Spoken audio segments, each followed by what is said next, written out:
Thanks for joining us from our studios in Tel Aviv. I'm Natasha Kirchak here with the latest news in Israel. Israeli security forces arrested 4 wanted Hamas activists during operations in the West Bank overnight.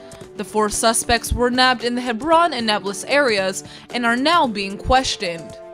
Meanwhile, IDF military engineers also conducted a pre-demolition survey at the home of Palestinian terrorist Saeed Farouk Kanabaz.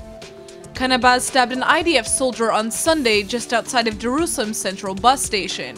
His home is set to be demolished in East Jerusalem. Meanwhile, Israel has handed over the bodies of 7 Palestinian terrorists to the Palestinian Authority. The terrorists were killed while carrying out recent attacks against Israelis.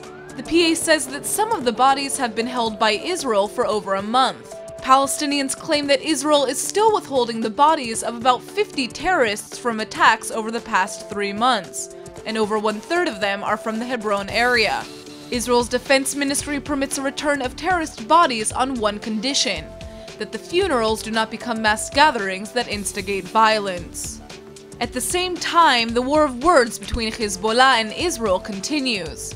Hezbollah's Secretary General Hassan Nasrallah is threatening to retaliate against Israel for the assassination of terrorist Samir Kuntar. The terror chief's threats come in response to statements by IDF officials, warning that the Lebanese terrorist organization will make a big mistake if it strikes at Israel.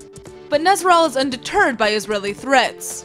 He now vows that a response from Hezbollah is coming, and Israel should be worried both within its borders and abroad.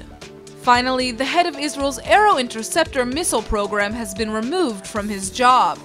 The Homa Directorate leader Yair Ramati was fired for storing classified material on his personal computer.